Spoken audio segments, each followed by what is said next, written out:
NBA and actually a lot of sports like the NFL have a major problem, which is with the refs. There's been a ton of different times this year where an NBA player, or even talking about the NFL or other sports, which we're about to get into more, a player has, you know, they think that they got fouled, right? They think they got fouled, so they say a little something to the ref, nothing too crazy, and then they end up getting ejected just because of how that ref feels, and it's just really inconsistent. You never know, you know, if you say one thing like, yo, that should have been a foul, are you gonna get tossed, or can you completely scream in the ref's face like we've seen players like Draymond Green do? He's really the main one. I was gonna try and name more, but he's really the main one. I've literally seen him scream in a ref's face and not get ejected, and it's just hella inconsistent. And last night, this clip right here, which is on your screen, is what happened in the Denver Nuggets game, which got Jokic ejected. And he also got ejected about 2 to 3 weeks ago for something pretty similar where he probably shouldn't have been ejected. So I'll let y'all be the judge. Here is the clip. So right there, he thought he got fouled, I guess, by Vucevic. It should have been a shooting foul. Y'all let me know what you think. It does kind of look like he got him on the arm. I don't know. It's kind of a close call. But regardless, watch what Jokic does right here with this ref. He just looks back. I don't know what is said, and I don't know if we'll ever know what was said. But it's just a little something like, yo, that was a foul, right? He keeps going, and he continues playing on. Kobe White's going to drive in. I'm actually going to talk about Kobe White here in a second. But right here, the whistle is called and Jokic gets ejected. So it wasn't even like right when he said the words to the ref. As you guys can see, players are looking around, they're confused. Jokic is like, are you kidding me? Or whatever. They show this again so y'all can see this from another angle. Did Jokic get fouled?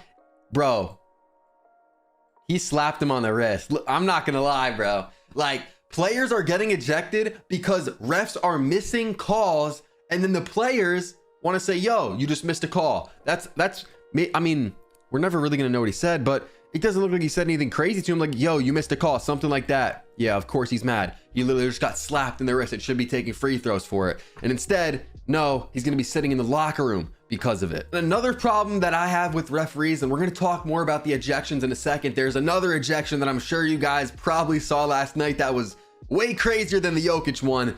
But with referees, they don't really let a lot of the players play the game. They don't let them have that same passion that they used to have, like back in the day when the rules were a little bit more loose. You know what I'm saying? DK Metcalf, for example, in the NFL, literally learned sign language so that he could trash talk his opponents. He said, like, I think he said something like standing on business. I don't know. I forget what he said, but he has to find these loopholes so that he can celebrate. Like, a big problem that I have, and I think a lot of people have, is with sports, whether it's basketball, football, whatever, they don't let players celebrate anymore without them throwing a flag. I think the flag in the NFL is unsportsmanlike conduct that they throw. Maybe it's something else they call it, but I know that is a flag that they throw.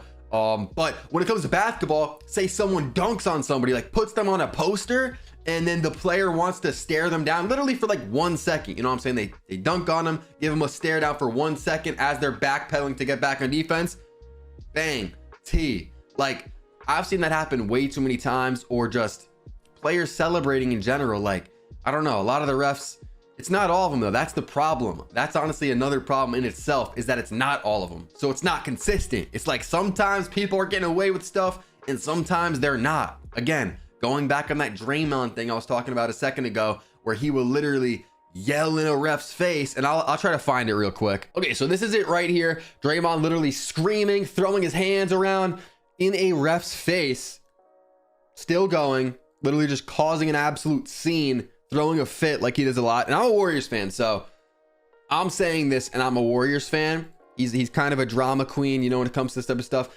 But I feel like certain refs have like a maybe it's like a tolerance, I don't know if that's the word, with some of these players. Like, they know Draymond is a guy that's gonna get crazy, you know what I'm saying? He's gonna have a crazy reaction with somebody's calls, so they kind of let him talk a little bit more than, say, someone else. If someone else says something, they just tee him up right away.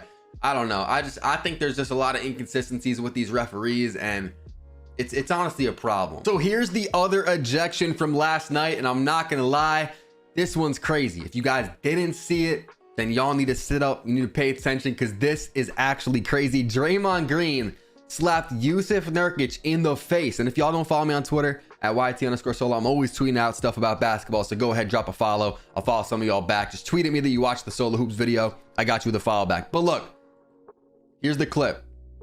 Draymond, I don't know what he's doing, going for a box out or something, kind of got his hands on him, and then watch this. 180, slaps him across the face. Nurkic hits the deck like, bro, this is crazy. This is crazy. I'm not gonna lie, Draymond. And when Draymond got ejected, what was it, 2-3 weeks ago at this point in time after the incident with Rudy Gobert, he probably should have got a longer suspension. I think it was only 5 games. He probably should have got closer to 20 for putting a player in a literal chokehold. Now he's blatantly slapping someone across the face. Now this is like a second offense in the same season. Draymond actually might get a 20-game suspension. Now for stuff like this, I don't think they've ever done more than 5. Maybe I'm wrong, but if I am wrong, it's not by many games, maybe a few more, 7 or 8 games. So it's gonna be interesting to see how many suspension or how many game suspension is the NBA gonna give Draymond for this.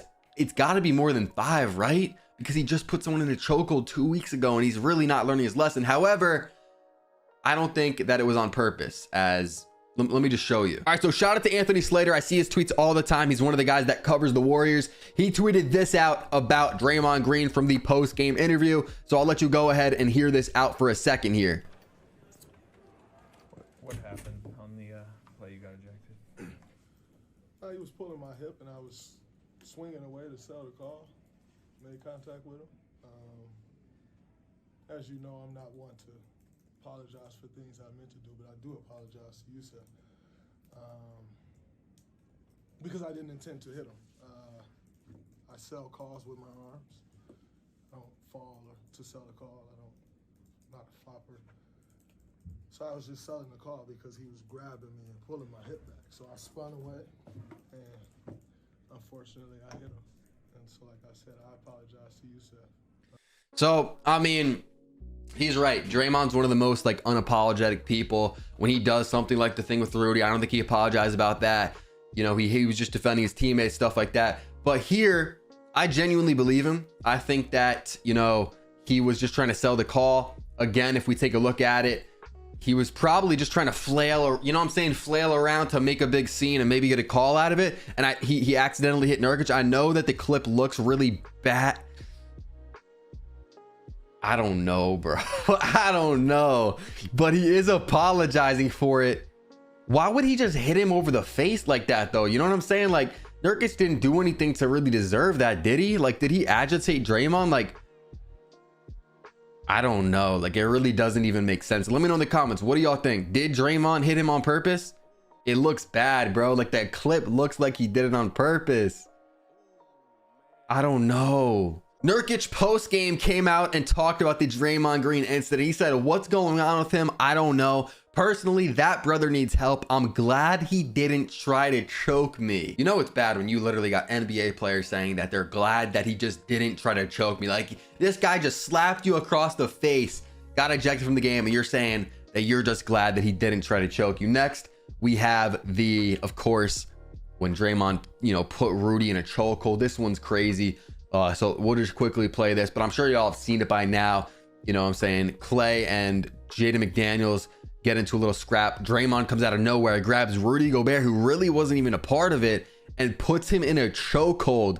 There's a lot of other better angles, but can you even tell from this angle? It's kind of hard to tell. Let me see. Regardless, y'all get the point. You've seen it before. Draymond put Rudy in a chokehold, and I mean, as a Warriors fan, Draymond needs to chill out. I know like, this is personally what I think he's doing. I think he's trying to kind of build a, like, not a resume, but like he's trying to be remembered. I forget who said it, but they said it right, bro. Draymond's kind of just trying to be remembered. He's trying to put on this persona that he was this enforcer, tough guy. You didn't want to mess with him, because I think when you think about the Warriors and their dynasty, you obviously got Curry and Clay, 2 of the best shooters of all time, really the leaders of the team. And then Draymond, his numbers don't look great. So looking back on history, I think he's just trying to kind of be remembered for, you know, having an impact and kind of being this physical guy that you don't want to mess with. I looked up all of the ejections from this year. There's been 20 different players that have been ejected this year, and this does not include today. So Jokic will be added, although he already has one right here from, what is it, November 20th. And then Draymond will be added a 3rd time because he has one here on November 14th. and November 11th. So that's Draymond's third ejection in how many games? I think 23 games. I think the Warriors are 10 and 13, which, by the way, is not looking good at all. Draymond's going to be now most likely suspended, right? I mean, he's got to get a suspension for that.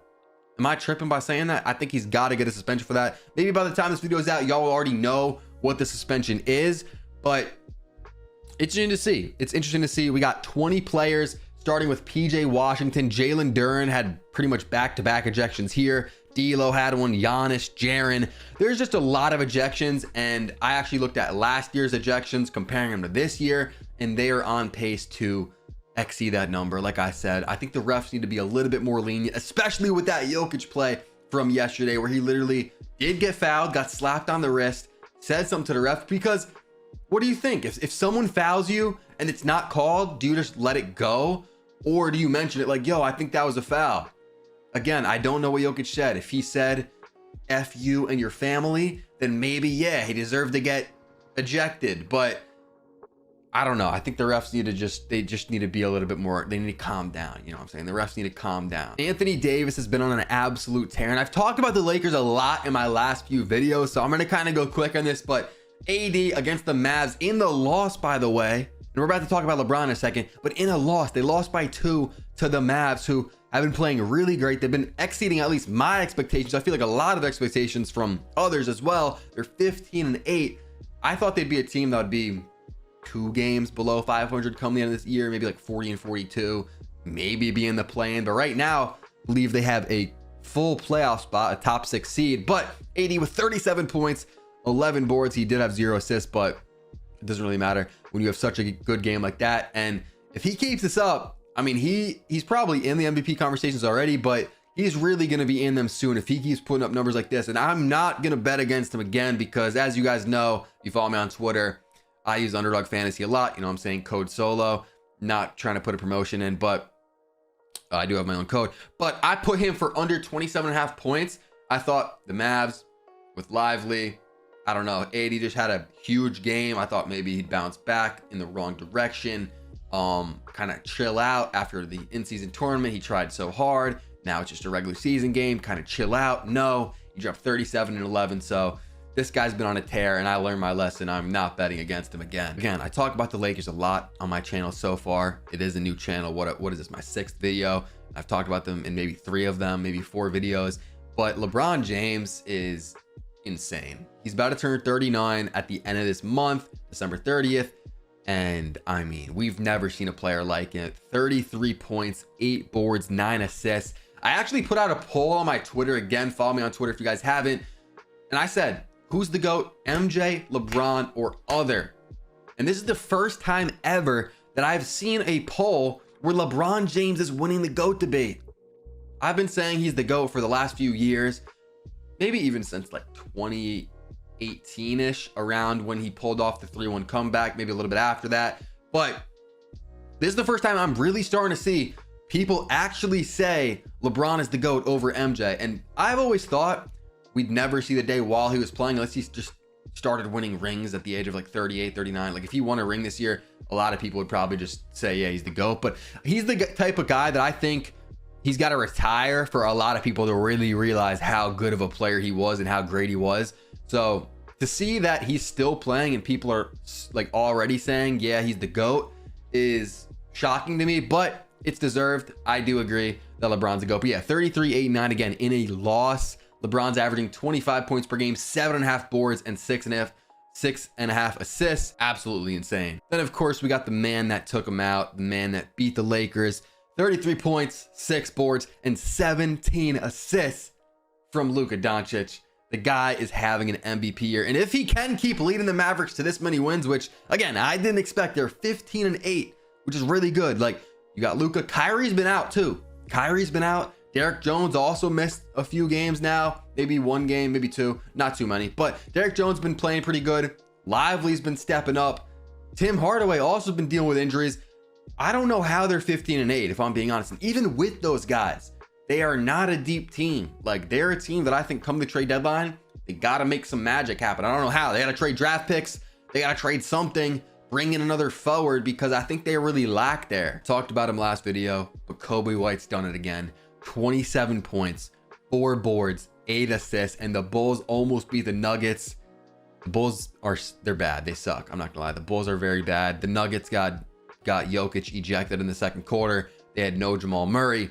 Bulls couldn't get the win still, even with that. But Kobe White's been on an absolute tear. And let me go ahead and fix the screen for this. Okay, you can now see his game log in the bottom right-hand corner. 27 points tonight with 8 assists, of course. Game before that, 33 points. Game before that, 24, 6 and 4, 19 points, 5 and 9. Game before that, 31 points, 6 and 9. And again, this is Kobe White we're talking about.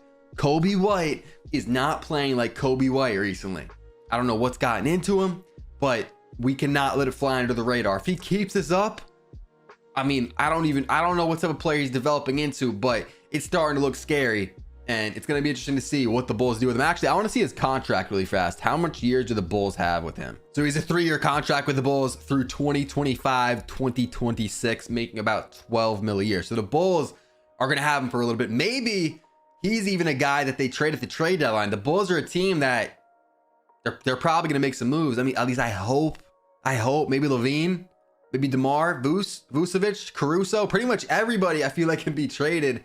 They got to make a move. And I mean, maybe Kobe White is the move they make if they can get a huge return for him, if he keeps playing this good. Last guy that I got to talk about, and I feel like a lot of other basketball creators or people that have podcasts aren't going to speak on him because he's just kind of a you know, not a no-name player, but just a regular bench player, a guy that just played in, I believe, Spain and Serbia the last 2 seasons, finally gets signed with the Mavericks.